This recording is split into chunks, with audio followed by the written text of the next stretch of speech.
¿Cómo está? Muy buenas noches, bienvenido a esta mesa Periodismo en Plural. Saludo con mucho gusto a Rosario Bareño esta noche. ¿Cómo estás, Charo? Buenas noches, Trini, es un gusto estar con mis compañeros de aquí del panel. Así es, con Gabriel Torres también. Buenas noches, Trini, un placer estar en una mesa tan nutrida y tan prestigiada. Iván Arrazola. Hola, Trini, buenas noches, un gusto estar aquí con todas y todos. Y quien llegó ya después de andar por ahí dicen, ¿no? De parranda. Oye, no es cierto, mi querido Guillermo. Te extrañábamos, Guillermo. Yo también los extrañaba, pero ya llevaba aquí varios días, cabe decirlo. No habíamos conocido, pero... con otro viaje, dice. Amenazo como volver. No. Aquí estamos, muy contentos, con muchos temas interesantes y encantado de compartir la mesa con todos ustedes. Gracias, Guillermo. Vamos precisamente a platicar de esta nueva legislatura que el próximo 1 de noviembre dará inicio en el estado de Jalisco. El pasado 25 de octubre tomaron protesta como nuevo grupo legislativo, así que hablaremos al respecto. También en esta mesa hemos puesto el tema de la violencia del narco, la violencia que se vive en México todos los días, o el terrorismo, que es un término que se ha puesto en la agenda de la presidenta de México, Claudia Sheinbaum. Y por último, bueno, a una semana ya de las elecciones en Estados Unidos, no podemos dejar de lado este tema porque las encuestas, aunque pareciera que hay un empate técnico aquí en la mesa, hay quienes aseguran que el próximo presidente de Estados Unidos será Donald Trump. Así que vamos a comenzar con lo primero, que es justo esta nueva legislatura que, como ya le decía, el pasado 25 de octubre, a través de una junta preparatoria, bueno, tomaron protesta cada una de los y las diputadas que asumirán su cargo el próximo 1 de noviembre. ¿Cómo viste los perfiles? Bueno, ya los conocíamos, hubo una elección, ya sabemos, pero se empiezan a conformar ya en el medio político y ya comienzan a designarse o verse de qué lado va a ir cada quien, ¿no? ¿Cómo ves la conformación de este legislativo, mi querida Charo? Pues bien dices, ¿no? Ya se viene las alianzas, por ejemplo, Movimiento Ciudadano, que llega con 11 diputados y diputadas, pues una alianza que ya trae desde varias legislaturas atrás, con el Partido Acción Nacional y con el Partido Revolucionario Institucional. El PAN está con 5, sin embargo, ahorita están peleando una diputación, parece que es la de Isaías Cortés, que es la que pudiera dársela el Tribunal Electoral al PRI, que al PRI le quitaron una diputación y se la dieron al Verde. El Verde llega ahorita, está con 3, Morena llega con sus aliados de la elección, que es el Verde, el PT y Hagamos y Futuro.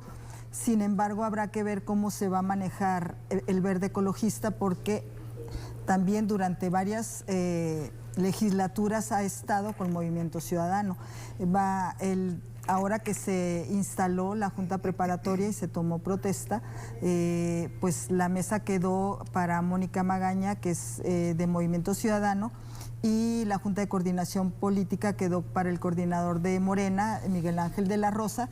Es el hecho de que haya quedado Movimiento Ciudadano con la mesa también habla de una cortesía política y de una negociación que yo percibo que fue en otro nivel y por parte del gobernador electo Pablo Lemus, sobre todo porque el 6 de diciembre, que le toca a la legislatura que entra el próximo 1 de noviembre, pues sería una diputación o una bancada afín la que le diera la bienvenida a Pablo Lemus como gobernador constitucional ya de Jalisco. Y en el caso del resto, en este caso Hagamos, Futuro, que se quedan sin partido, pero también habrá que ver cómo se suman, porque ya Futuro ya se sumó a la bancada de Morena, pero Hagamos, por ejemplo, como bancada, no les conviene quedarse dentro de una bancada como Morena. No es tanto que no por Morena, sino por todo lo que entraña, el no tener un voto en la Junta de Coordinación Política, en las diversas posiciones que hay en el Poder Legislativo. En las comisiones. Y que cabe citar que hay una...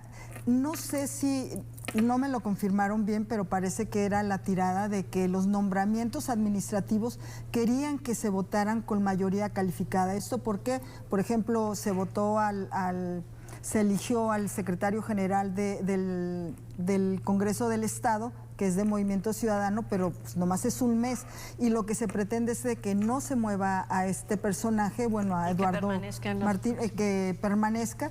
Habrá que ver cómo se desarrolla. Viene el 31 de octubre, presenta el actual gobierno el proyecto de presupuesto de egresos para el 2025, ya con una intervención del próximo gobierno, en este caso de Pablo Lemus. Viene también lo de las leyes de ingreso, o sea, viene la glosa del gobernador.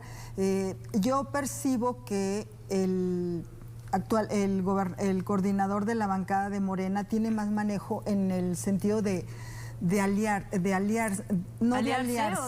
a buen entendimiento. De llegar a acuerdos. ¿Sabes por qué? Sí, Charo, porque justo cuando hablábamos del gobierno de Pablo Lemus y la conformación del Congreso local, hablábamos de que una de las líneas era el diálogo, el llegar a acuerdos. ¿Por qué? Porque tiene una carga importante de partidos en oposición, Guillermo.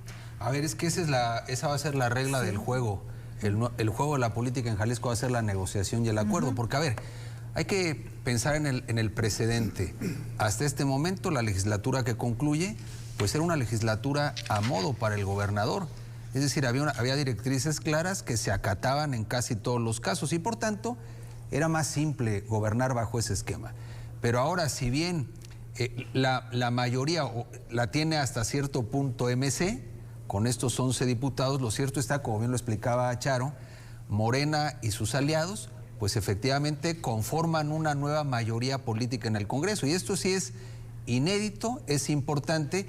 Y yo destacaré ahí tres cosas. Uno, la necesidad imperiosa que tendrá el gobierno que encabezará Pablo Lemus de negociar, de acordar, sin perder firmeza en el ejercicio de gobierno. Porque lo que es cierto es que también suena en principio bien un Congreso plural, cara a los equilibrios, los acuerdos, pero también es cierto que hay cosas que no va a ser sencillo o tan sencillo aprobar. Entonces va a ser el ejercicio del poder y, por otro lado, la mano izquierda para los acuerdos políticos. Claro. Estará por verse quiénes van a operar para Pablo Lemus este tema.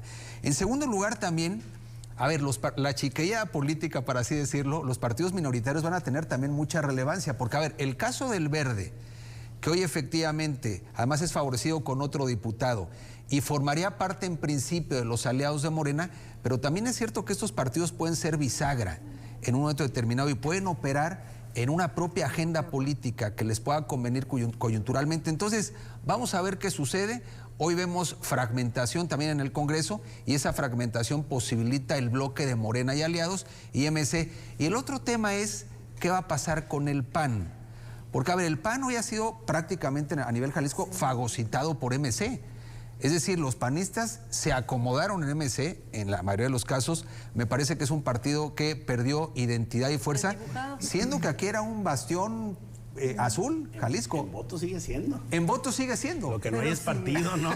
Eso está claro. Y va a seguir con Movimiento Ciudadano. Y entonces, claro, y ya después podremos hablar un poco de qué futuro puede haber para el PAN a nivel local y nacional, pero de momento, a ver, es una nueva fuerza política.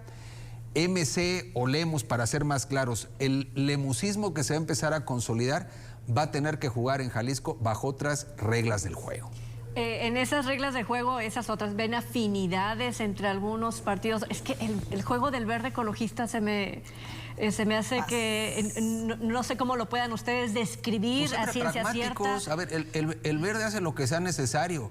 Para permanecer, para acordar, para estar en el presupuesto. Está con el poder. Está con el poder. Y hay que ver quién es está una franquicia familiar. Que todavía sigue. Que esté con Morena en lo federal y en lo estatal. Y antes estuvo con el PRI. Como tenga que estar. Y antes estuvo apoyó la candidatura de Fox. Jaló con Fox. Sí. Eso es cierto. El Verde está con el poder y se pueden fraccionar en 1000 rostros en todo el país conforme convenga local, nacionalmente. Entonces el Verde, por eso digo que en su pragmatismo, que es prácticamente una franquicia familiar, pues va a operar como sea necesario y operar. Que un personaje que no se nombra, pero está detrás del Verde ecologista. No se nombra. Bueno, no lo dicen, pero pues Enrique Aubry todavía tiene su mano. ¿Todavía? Sí. A ver, yo creo que tenemos un escenario de fragmentación política del Congreso.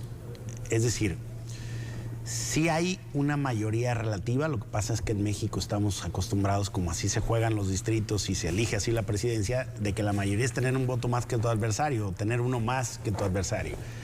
Pero en realidad una mayoría absoluta no hay del Congreso, es decir, ningún partido en este momento tiene 20 votos o 21, para ser claros, ¿no? 19, incluso si le quieres apretar de cuál es la mayoría, ¿no? Porque son 38. Cabe mencionar, Trini, a ti que te gustan estos temas, el 52.6% siguen siendo mujeres. Ese es un dato que se ha dicho poco. Es decir, la legislatura mantiene una predominancia femenina frente al 47.3% de hombres, o sea, 18 hombres contra 20 mujeres. Sigue habiendo una predominancia de mujeres en la legislatura, aunque pareciera que ya no se puso tanto énfasis como en la pasada con el tema de la representación de las mujeres. Tenemos, además, otra cosa que nunca había ocurrido en el Estado, y no sé si se va a sostener, pero digo, no sé si se va a sostener porque hoy el coordinador de Morena hacía una llamada a Alejandro Puerto a reconsiderar, o sea, para él no lo da completamente por perdido, pero si lo que dijo Alejandro Puerto se sostiene, estaríamos ante el primer diputado, que él además aclaró que no sería independiente, sino apartidista, ¿no? A mí me parece que ese es el correcto término que debería llamarse. Es un diputado que no tiene partido. Y entonces, ese diputado, que yo creo que tiene más incentivos ideológicos para votar con la coalición que con Movimiento Ciudadano, pues va a tener un factor de importancia relevante en el Congreso por la fragmentación que hay en este momento. 1 o 2 votos pueden hacer la diferencia en una votación, y cualquier reforma que implique mayoría absoluta o calificada, pues pareciera imposible sin un amplio consenso. Dicho de otra manera, Trini, la etapa de que el Congreso del Estado era la oficialidad de partes del Ejecutivo, yo creo que terminó. Es decir, el Ejecutivo tendrá a lo sumo 11 incondicionales en el Congreso, pero 11 de 38 pues es una minoría, de forma que está obligado a hacer entendimientos con otras fuerzas políticas. Incluso si llega al entendimiento con los 5 del PAN, sigue sin tener la mayoría del Congreso, ¿no? Entonces, tendría que acordar con 3 o 4 partidos para lograr una mayoría, lo cual lo que te está definiendo es un modelo de lo que en Estados Unidos se conoce como gobernabilidad democrática, es decir, poder gobernar a partir de las coaliciones que se tienen que generar al interior de una asamblea legislativa, que ese es el común denominador de las democracias, digo, excepto cuando el voto te da pues una mayoría para gobernar, que ha sucedido también en Estados Unidos. Pero hoy en día, la circunstancia típica, lo que va a caracterizar al siguiente Congreso del Estado, es que es muy relevante la opinión de la mayoría de los legisladores y de cómo se construye una mayoría. Y tampoco creo que se genere un bloque que vaya en todas a todo. Yo creo que no, ni siquiera del lado de Morena. El bloque opositor, que yo te le haga la vida creo imposible. que los partidos, porque al final ahí hay un grupito, aunque ya desapareció Futuro como partido y ya se desapareció Hagamos como partido, yo no doy por descontado que esos legisladores tengan que ir siempre en un solo sentido. Entonces, lo que yo creo que sí nos asegura esta próxima legislatura es más debate, menos incondicionalidad, más personalidad de un Congreso que se había, digamos, diluido porque se había convertido en una oficialidad de partes, aprobaban exactamente todo lo que les mandaba el Ejecutivo, y yo creo que vamos a entrar a un modelo de gobernabilidad democrática donde las coaliciones, las alianzas, los acuerdos, el entendimiento de ser la clave para sacar adelante el gobierno. Fíjate que lo dice una diputada que entrará en funciones en un video, porque pues ahora la moda es todo lo que opinas lo subes a video, ¿no? Sí, ya no le contestas a los reporteros, le hablas a Facebook, le hablas a YouTube. A Lex y todo esto, y ella lo comenta justo en su video que se le va a obligar, ¿no?, al legislativo y al gobierno de MC a dialogar, a discutir, etcétera. Y ella es de Morena, entonces de repente digo, no sé por qué recuerdo o me voy a lo federal, donde no hay discusión que plantear en el Senado y en la Cámara de Diputados, porque tiene una mayoría totalitaria, no absoluta. ¿Y cómo se pide, de verdad, cómo es tan diferente el Estado de Jalisco para gobernar? Pues el tema son aquí, al final de cuentas, los incentivos. Eso es lo que va a marcar la manera en que se van a desarrollar las relaciones. Me parece que los incentivos que en este momento tiene, sobre todo el bloque opositor conformado por Morena y aliados, lo que son el PT, el Partido Verde, Hagamos y Futuro, es para no tener una relación cooperativa con el gobierno, pensando en que en 3 años, pues ese desgaste que puede tener este bloqueo, esta parálisis que también pues se puede presentar en el Congreso, le rinda frutos. ¿De qué manera? Pues ganando la mayoría en el Congreso, teniendo todavía más diputados de los que ya tienen, alcanzando las presidencias municipales de la zona metropolitana de Guadalajara. De ahí que es muy importante, por ejemplo, lo que va a suceder con personajes como Alejandro Puerto, ¿no? Que al final de cuentas pues lo necesitan para mantener esta alianza unida.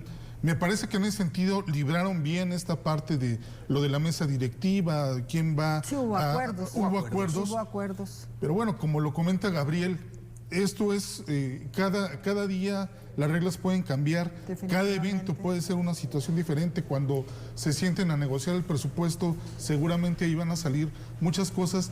Y además, pues para el gobierno y el bloque oficialista se vuelve también complicado negociar, porque evidentemente muchas de las políticas que necesitan implementar, muchos de los proyectos en el Congreso, pues se pueden diluir también al momento de la negociación, de que pues pidan mucho a cambio de aprobar ciertas medidas. Me parece que en ese sentido MC va a requerir de mucho oficio político, pero pocas veces me parece hemos visto una situación tan fragmentada, ¿no? Ni en los momentos más bajos del PAN se vio una configuración. Pero es positivo eso.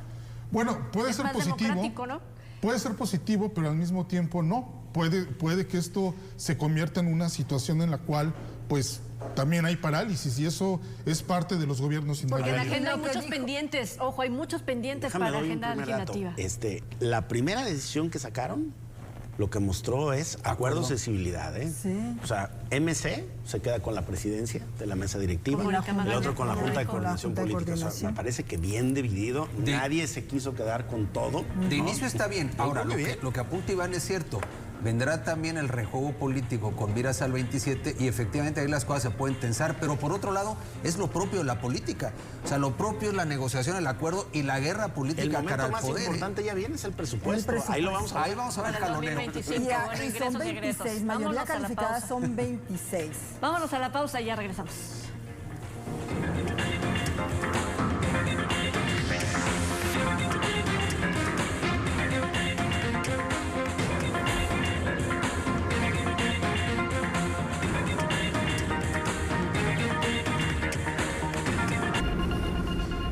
Bueno, vamos justo a esto que sin duda marca la agenda a nivel nacional y es la seguridad.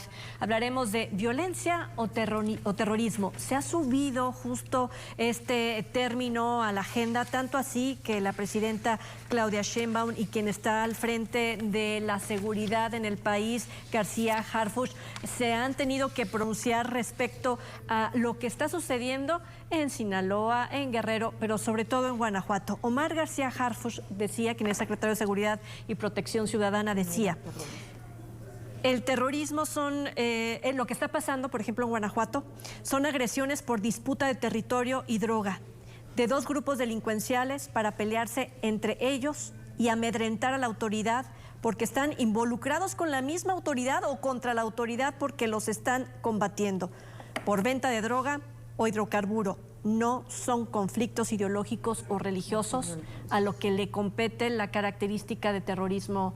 Iván Arrazola, ¿cómo calificas tú esta forma de ver la violencia que está provocando el crimen organizado en nuestro país? Pues podríamos tener todo un debate acerca de cuáles son los motivos de estos grupos para toda esta violencia que estén generando, pero lo cierto es que si algo sí logran, pues es infundir terror, inseguridad. Seguramente esto pues genera daños psicológicos para las personas que les toca verlos, y simplemente cuando, no sé, nos ha tocado presenciar algún narcobloqueo, ¿no?, en una carretera, son escenas realmente impactantes, ¿no? Que es, bueno, las personas se sienten vulnerables. El hecho de ver estos carros, bomba que explotan en Guanajuato, y esta versión un poco de que hay grupos en disputa dentro de Guanajuato, cuando pues también una realidad es de que al menos una parte del estado pues desde hace tiempo es controlada por un cártel, ¿no? Y aunque su líder se encuentra preso, pues sí, la realidad es de que hay un grupo que manda ahí, ¿no? Entonces, ¿realmente será una disputa entre grupos del crimen organizado o más bien se le está mandando un mensaje directamente a la autoridad de, oye, ten cuidado, aquí no te metas, no estás cumpliendo con ciertos acuerdos? Realmente ahí me parece que el punto o algo que no se quiere reconocer del todo, pues es el tema del control por parte de estos grupos de territorios completos del país, ¿no? Solamente así se puede explicar lo que está pasando en Guerrero, lo que está sucediendo en Chiapas, lo que sucede en diferentes lugares, y que pues lo que ves pues es la ausencia de la autoridad, ¿no? La ausencia del Estado que parece estar rebasada. Entonces, de ahí, decir, si no es terrorismo, entonces, ¿ante qué estamos hablando, no? ¿De qué se trata esto? Fíjate que a mí me dio esta curiosidad de saber, ¿no? Explícitamente qué es terrorismo, y di con el Instituto para la Economía y la Paz, que tiene sede en Australia, y justo saca un reporte de qué es terrorismo y pone a México en niveles muy bajos y pone a otros países con alto nivel de terrorismo, pero hace un paréntesis y dice, pero es de los países que más homicidios tiene. Entonces empieza ya los especialistas a hablar de una violencia narca, ¿no? O de un terrorismo por delincuencia organizada. Nos estamos perdiendo en un asunto de lingüística en torno a la violencia. Esa es una realidad, porque, a ver, técnicamente hay un profesor muy famoso en Europa, el profesor Pedro Lozano Bartolocci, que escribe sobre terrorismo e información. Entonces él dice, la tesis fundamental del terrorismo es que la sociedad no sepa a qué atenerse. En el fondo es sembrar terror, sembrar incertidumbre, sembrar miedo. Entonces, es una primera característica. Y es cierto que él complementa y dice, a ver, hay reivindicaciones, muchas veces de manera ideológica. Quienes cometen un atentado terrorista, es el caso, por ejemplo, cuando operaba ETA en España, efectivamente reivindicaban. Y había razones de separatismo, razones ideológicas, razones políticas, en fin. Pero también hay que admitir esa primera tesis, se está sembrando el terror en la sociedad, que es lo que bien apunta Iván. Entonces, a ver, me llama la atención, ahora sí, la exquisitez y el tecnicismo de la Presidenta de la República, que dice, a ver, de momento incluso no lo vamos a abordar, vamos a profundizar después en discutir si es o no terrorismo. A mí me parece que lo que hay es una violencia fuera de control, un control territorial de los grupos de la delincuencia organizada y una escalada de violencia, porque, a ver, para efectos prácticos, el que se coloque en coches bomba, así sea una disputa entre cárteles por dominar una región, pues en el fondo, ¿qué logra? Asusta a la sociedad, manda un mensaje a las autoridades y genera miedo, genera terror, porque la gente no quiere salir de sus casas. No solamente es el tema Guanajuato, pensemos en Culiacán, pensemos en Guerrero, pensemos en ciertas regiones en Jalisco, sin ir más lejos. Entonces, en el fondo, más allá de cómo lo denominemos técnicamente, se está logrando ese propósito en donde cobra prevalencia la delincuencia organizada, manda mensajes a la autoridad, pero la sociedad se queda o se puede llegar a quedar apanicada. Entonces, bajo efectos prácticos, esto siembra el terror. Yo me quedaría con ese tema. ¿Qué vamos a ver después? Ya en su día en Morelia vimos este lanzamiento de granadas a cielo abierto que no lo habíamos visto. Y también me acuerdo que el debate fue el mismo. 15 de septiembre. Exacto, ¿es terrorismo o no? Pues para efectos prácticos no hay una reivindicación ideológica, pero el efecto que se siembra en la sociedad, desde mi punto de vista, es exactamente el mismo. Manejabas el término de narcoterrorismo. Es lo que se está manejando, es una violencia exacerbada, y lo que coincido con Guillermo y con Iván, sobre todo con el terror que se está extendiendo entre la población en las comunidades donde ha sucedido todo esto. No hay clases, ya se anunciaron en el estado de Guerrero, en Sinaloa, por ejemplo, ya se extendió a Mazatlán. Estaban hablando de la población, por ejemplo, dices, bueno, voy a un parque donde encontraron una hielera con una cabeza humana, donde van niños, en plazas comerciales, en Mazatlán o en varias partes del estado de Sinaloa, donde ya no nomás es no hay clases, se cierran los negocios. porque eso también afecta a la economía. Ya están pidiendo comerciantes de que se les condone deudas ante los bancos por esta situación, porque están perdiendo. En el estado bueno, es Guerrero, Guanajuato, lo de Guanajuato, con lo de estos coches bomba, son poblaciones chicas, todas esas... se cimbró el terror entre la población, ya no salen, ya se resguardan, o escuchan balaceras, se resguardan, o sea, a esos niveles hemos llegado en, pues ya no puedes decir en determinados estados ni en estos, porque lo hemos visto en Colima, lo hemos visto en Michoacán, aquí también hemos tenido ese tipo de situaciones. Bueno, Veracruz, Tamaulipas, sí, bueno, o sea, nunca lo habíamos visto en Quintana Roo y de repente se empezaron a elevar los niveles de violencia. El secretario de Seguridad habló habló de estos coches bomba, pero también habló de todo el arsenal que se le decomisó a los grupos delincuenciales. O sea, hablan en Sinaloa, hablan que fue a raíz de lo del Mayo que se disparó todo esto. En Guanajuato, bien lo dijiste, que 2 grupos delincuenciales, el que ya sabemos que comentó Iván, que haya estado, a pesar de que su líder está preso, y otro con nombre parecido al estado de nosotros, o sea, son... Ya no lo sabemos, o sea, que son disputas. Pero ¿qué está haciendo la autoridad? O sea, hablado de una estrategia en seguridad de inteligencia, irse a las causas, pero necesitamos ver. Sí, claro, hablan de 2 cosas como la realidad que plantea Charo, y también esto de perdernos en la lingüística, ¿no? Gabriel, creo que la gente debe saber y conocer lo que está sucediendo y no justo perdernos, ¿no? En si eso no es. A ver, yo creo que el uso de armas de destrucción masiva está haciendo un cambio. Es decir, la violencia es la de siempre. Nada más están cambiando los métodos para agredirse entre grupos, utilizando armas de destrucción masiva en las cuales se cobran muchas vidas de personas que nada tienen que ver, como dice Harfush, que es entre ellos, ¿no? Pues cuando usas un coche bomba matas a muchísimas gentes más. Cuando lanzas granadas de fragmentación, sí, pues puedes matar a muchísima gente más.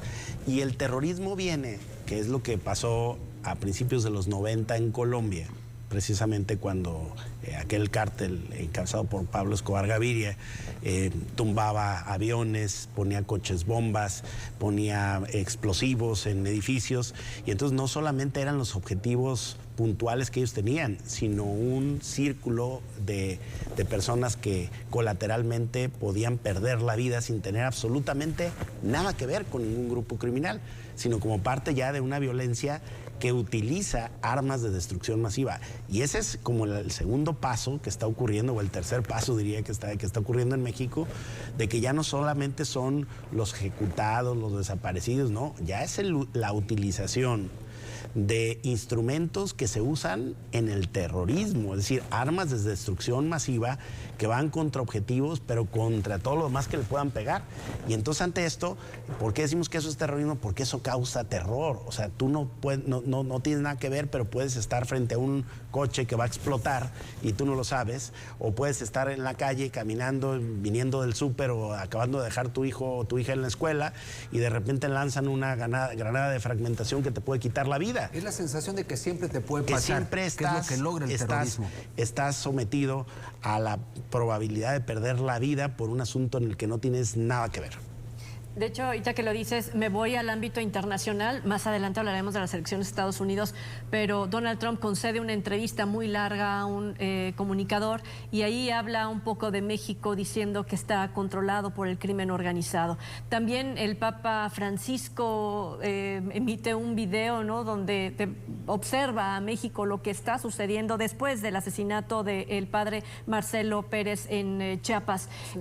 ¿Estamos en el ojo del mundo con estos actos? Sin duda. O sea, yo creo por eso le está yendo bien en su campaña al señor Trump. Digo, yo no simpatizo con él ni mucho menos, pero eso que tú repetiste ahorita que dijo, pues, ¿y cómo lo vas a negar cuando estás viendo todo esto que está pasando, no? A ver, efectivamente, los grandes dirigentes del mundo, el Papa Francisco, el candidato Trump en este momento, claro, ese foco de violencia, que además es una realidad, se vuelve parte también en el caso de Trump del discurso electoral, pero es que es una realidad. A ver, vivimos niveles de violencia que sobrepasan algunos números de mortandad en guerras en nuestro país. Esa es una realidad. Entonces, a ver, podemos pensar en la guerra en Medio Oriente y demás, pero vemos aquí el número de fallecidos. 37 muertos en uno de los estados, estos tres complicados, claro, en los últimos 4 días. Y que además la violencia incluso ya no respete ni a la iglesia, que la iglesia sea sometida a las extorsiones.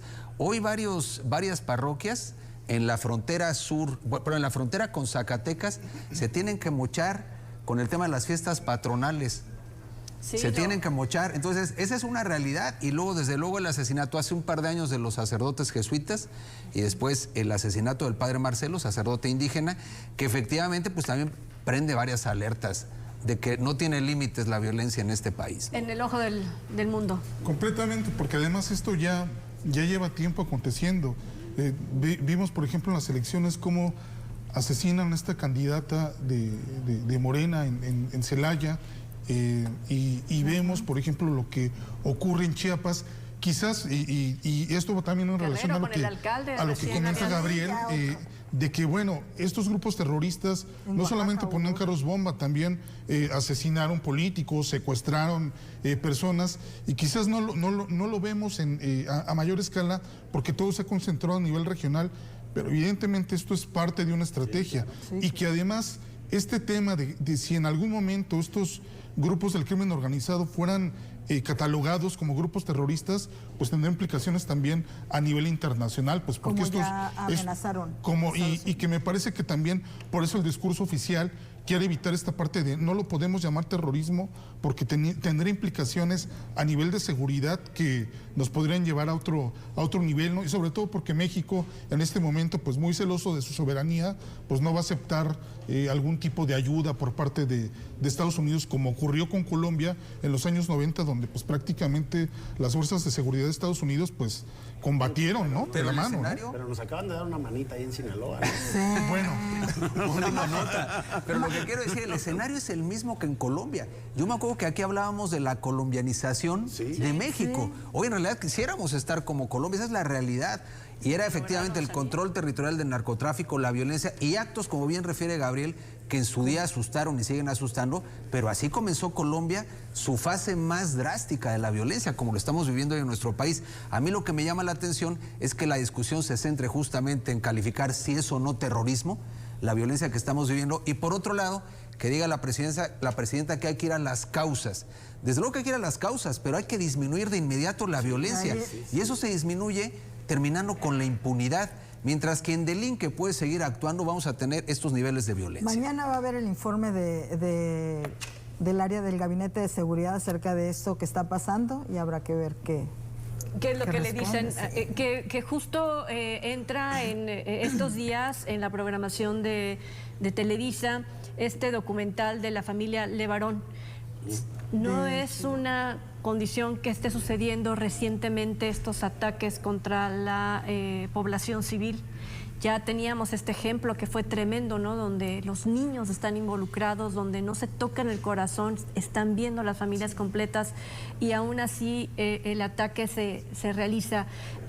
Estaremos, dice este Instituto para la Economía y la Paz, que yo menciono hace unos minutos, que estos eventos siguen superando los niveles de violencia. No hemos llegado al límite de la maldad de estos grupos. Iván.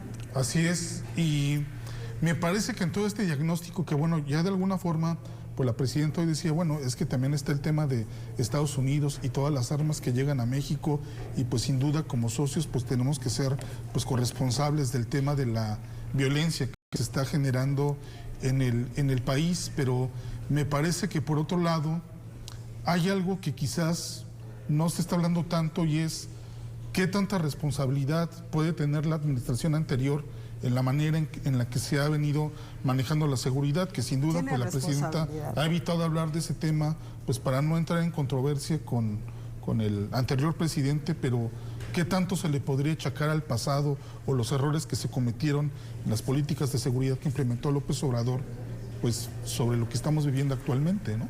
Como lo que hubo en el pasado, ¿no? Cuando llega López Obrador, que le achacas todo a a la administración de Felipe Calderón, a Enrique Peña Nieto. Gracias. Bien, pues ahí las cosas yo voy a comentarlo, ¿no? Este programa de Levarón Muerte en la Tierra Prometida se transmitirá a partir del 31 de octubre, está hecho por N+ Docs y creo que son las cosas que quedan bien registradas en la memoria de cualquiera de las personas y que se quede ahí, ¿no? Como un documental, habla, ¿no? del pasado y justo lo que no debemos repetir para el futuro, Guillermo.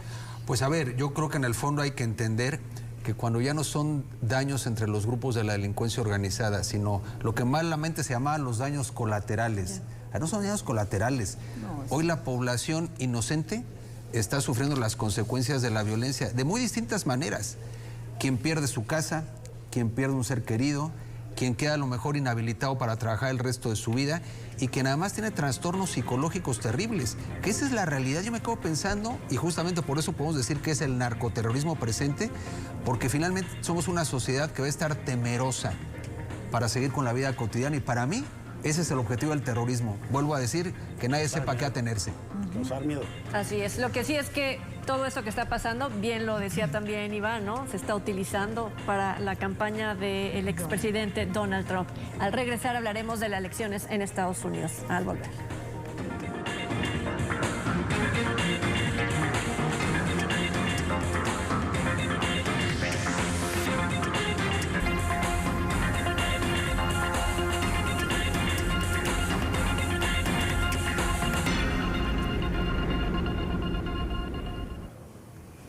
Yo pregunto en esta mesa, y bueno, ahorita van a ver por qué la risa, pero a veces me sorprendo, ¿no? de ver cómo las encuestas van en algún momento interpretándose como un empate técnico y a veces a Donald Trump arriba de Kamala Harris en la elección que será el próximo martes 5 de noviembre. A mí me llamó la atención y quiero empezar con esto, ¿no? Dice un comediante en un meeting de Donald Trump, isla flotante de basura, así lo llama a la isla de Puerto Rico, una isla que administrativamente le pertenece a Estados Unidos y bueno, pues forma parte del discurso que hemos escuchado durante toda la vida política del expresidente Donald Trump. Charo. Fíjate que estaba platicando previo al programa con Guillermo acerca de eso, de las posturas radicales, lo que pasó en el Madison Square Garden con la convención y con este comediante. Hubo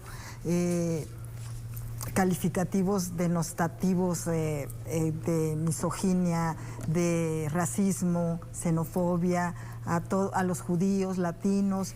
Pero yo lo que estaba viendo era de que en las encuestas la postura radical de Donald Trump está subiendo. O sea, dices tú, ¿cómo es posible? Los latinos, ¿qué opinan los latinos? O sea, pues muchos traen esa incertidumbre, pero en los estados bisagra, ya mis compañeros van a hablar porque ellos son más conocedores de este tema en especial y les reconozco por ello. Los 7 estados bisagra que en 2016 Pensilvania, Michigan, Arizona, Carolina del Norte, que en unos eran republicanos, por ejemplo, y en el 2020 demócratas. Se cambiaron o los recuperó Joe Biden. En otros que eran demócratas, Donald Trump en el 2016 los ganó. Ahora lo están apostando, por lo que está viendo los análisis de estos estados, desde que en unos Kamala Harris está apostando por la comunidad afroestadounidense, por los jóvenes, están peleando el voto latino ambos candidatos, candidata y candidato. En algunos estados donde el ala conservadurismo en esos estados le está apostando Donald Trump, sobre todo por el hecho de que que están en contra del aborto, o sea, y Kamala Harris está a favor del aborto, o sea, con todos estos derechos progresistas, ¿no? Es una Es una pugna muy clara, ¿no? Muy de clara ambos, y que están empatados. O sea, ahorita van a comentar, obviamente con mayores datos mis compañeros, pero las encuestas los dan empatados. Obviamente el sistema electoral de Estados Unidos no es igual al de México. Le están apostando al mayor voto popular para que pues se traduzca a los representantes en el colegio popular, pero también hablan de una marcada diferencia en cuanto a los que tienen solvencia económica y los que no tienen solvencia económica. ¿Quién está con quién? Y ya las posturas están definidas en ciertos sectores de la población, sobre todo los conservadores están con Donald Trump, los radicales están con Donald Trump, y muchos están con Kamala Harris. A raíz de eso que pasó en el Madison Square Garden, ya están entrando, porque esto es espectacular, todo esto es un espectáculo, es un show. Aparte. Y entraron artistas, entraron cantantes que tienen un gran arraigo, Bad Bunny, Jennifer López, Ricky Martin, o sea, que Taylor Swift, o sea, y que están con Kamala, o sea, dijeron, yo voto con Kamala. Leonardo DiCaprio, guapísimo. Los chavos iban a votar, pero no. Pero pues...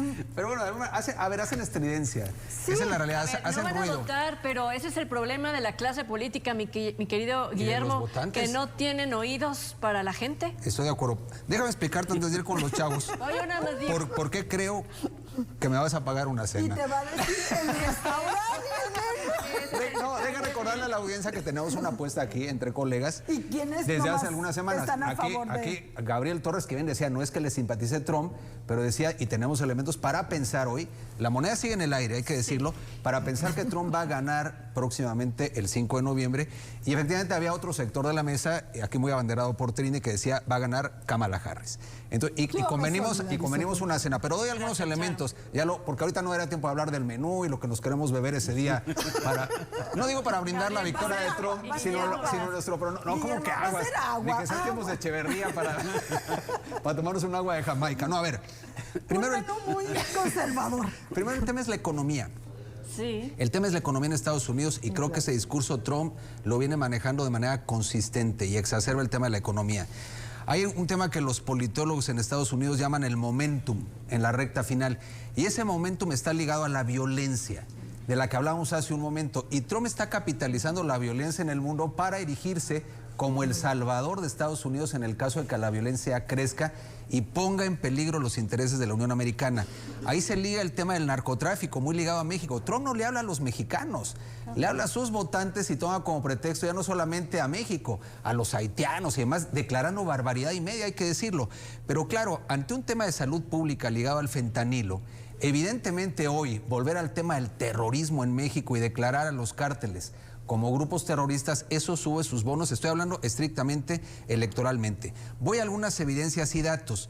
Decíamos hace un momento, o bueno, cuando referíamos a la elección donde Hillary perdió contra Trump, en aquella elección, bien lo apuntaba Gabriel, Hillary iba 5 puntos arriba en el voto popular. No, y quedó 1 millón de votos arriba. Y quedó 1 millón de votos arriba. Pero fíjense, cuando estamos haciendo nuestra apuesta, hace algunas semanas, resulta que Kamala iba 3 puntos arriba, hoy va 1. Es decir, en la recta final de la contienda a nivel de voto popular, incluso Kamala va bajando y Trump subiendo. Y luego es muy importante lo que apuntaba Charo. Aquí están los estados clave, donde se va a definir la elección. Y algunos le llaman los estados péndulo, porque esos estados han cambiado. Exactamente, van cambiando de un lado a otro, y la política norteamericana es interesante porque se mete muy al foco de dónde efectivamente tienen que hacer campaña y con qué discurso. Y estos son, de acuerdo, digamos, a las principales encuestadoras, Michigan, donde hoy el tema es para Harris la ventaja, Wisconsin, que es para Trump, Nevada, que es para Harris, Pensilvania para Trump, Arizona para Trump, Georgia para Trump y Carolina para Trump. Entonces, Carolina del Norte. Carolina del Norte. Entonces, son 93 votos los... Y entonces, ¿qué sucede? Que en realidad, Trini, en estos estados es donde se va a librar esa batalla. Y hay otro dato que me llama la atención. Fíjate, los medios en Estados Unidos, lo comentamos antes de entrar al aire, también siempre se decantan abiertamente por los candidatos. A diferencia del camuflaje que vemos en América Latina, ahí los medios toman partido. Hay fuerza en medios demócratas, sin duda alguna, pero me llama la atención el Washington Post, que en realidad jalando siempre con los demócratas, hoy ya de alguna manera se declaró en neutralidad política, es decir, sus líneas editoriales se van a descafeinar. Para mí son las señales claras de que efectivamente están visualizando como más probable el triunfo de Trump. Es cierto que pudiéramos seguir en los márgenes de un empate técnico. Por ejemplo, hemos comentado aquí Real Clear Politics, aquí cierran en lo global 48.6% para Trump, 48.4% para Harris. Es decir, prácticamente es una elección cerrada, pero si ya lo ves en términos de los estados clave, es muy probable que vayas a perder la cena. Hasta no ver. Hasta no ver. Lo difícil de este asunto, Trini, es que las encuestas que te miden voto popular no te están dando el insumo con el cual se resuelve una elección competida, que es el colegio electoral. Y es muy difícil, a través de una encuesta, poder determinar el resultado del colegio electoral, porque las encuestas tendrían que poder leer quién va a ser mayoría en cada estado. Porque en la mayoría de los estados, no todos, pero en la gran mayoría de los estados, de los 50 estados que conforman la Unión Americana, es un juego suma cero. El que gana la elección se lleva a todos los delegados al Consejo Electoral de ese estado. Y eso es lo que genera, es una desproporción entre los porcentajes de votación agregados a nivel nacional. Y es por eso que van varios presidentes de Estados Unidos, entre ellos George Bush padre y más recientemente Donald Trump, que han ganado las elecciones en colegio electoral ampliamente, perdiendo el voto popular. El caso de Trump fue dramático, fue 1 millón de votos menos que Hillary Clinton. No obstante, fue arrolladora su ventaja en el colegio electoral. Por eso es que es muy difícil que las encuestas hoy nos digan lograran una aproximación. Además de los errores que en la mayoría de los países se vienen registrando con las encuestas, tenemos la dificultad de la única democracia del mundo, vuelvo y repito, la única democracia del mundo en donde el que tiene más votos no necesariamente gana la elección. Es increíble. Explicando un poquito, ¿no? Esto, la gente va a salir a votar, de hecho, en caso de que no lleven su tarjeta electoral, pueden hacerlo con la credencial, con la licencia de manejo, lo pueden hacer con cualquier otro documento de identificación como sus ID, ¿no? O el pasaporte. ¿A qué me refiero? Y aparte no hay mucha asistencia, Iván, como en otros países donde es obligatorio el voto. Aquí la gente no va a votar, ¿no? Y bien lo decía Guillermo hace un momento, los jóvenes a lo mejor no se van a mover para el próximo 5 de noviembre. Sin embargo, siendo estatal esta elección, porque no hay un Instituto Nacional Electoral, sino cada estado controla su proceso electoral, ¿qué peso podría llegar a tener la decisión de los ciudadanos o ciudadanas norteamericanas? Bueno, también hay que decir algo, ya mucha gente ya votó, porque correcto, pues también... ya votó Biden, ¿no?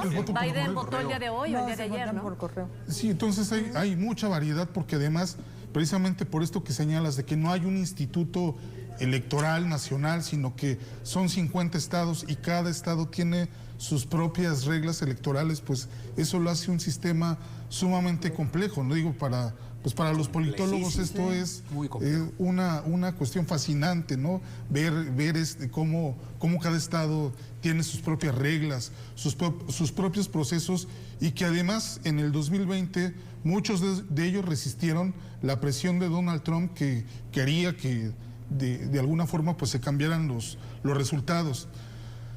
De tal forma que me parece que el sistema es 99% confiable si quitamos la elección del año 2000, en donde George Bush, hijo, gana, y pues ahí hubo mucha polémica en el caso de Florida de cómo se contaron los votos. Y tenía a su hermano Jeff ahí. Digamos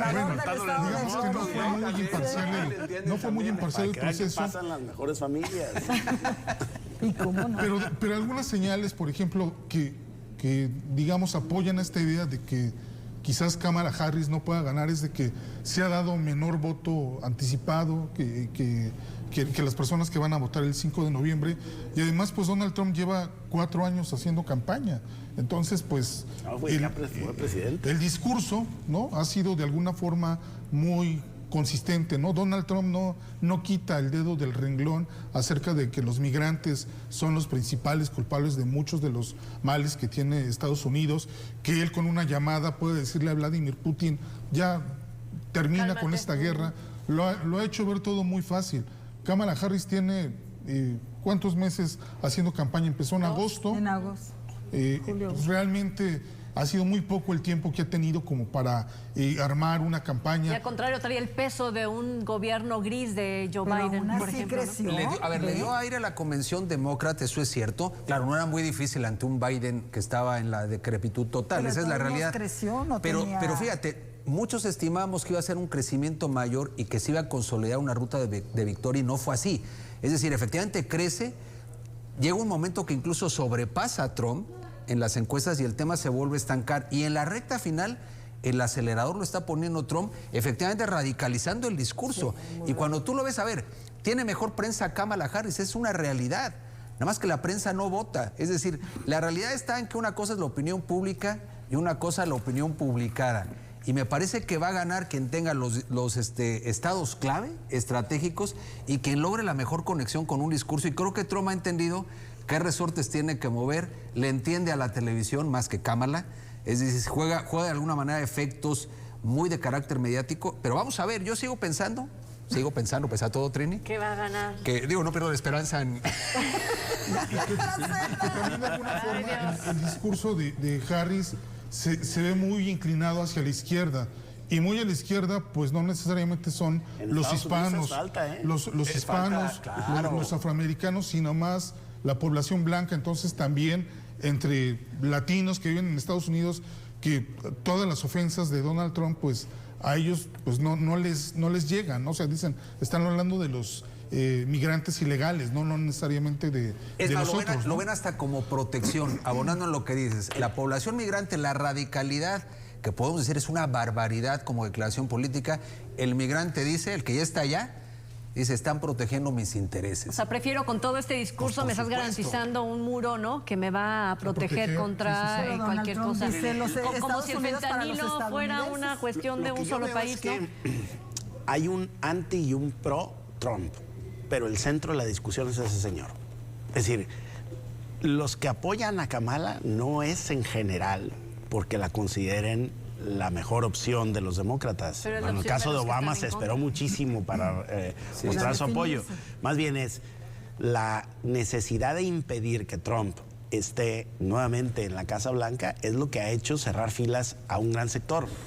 Pero en términos comunicacionales y publicitarios, la discusión es a favor o en contra de este señor. Está centrado en Trump. El personaje es él. ¿Pero qué necesitamos? Pues, o sea, una cosa es justo este discurso.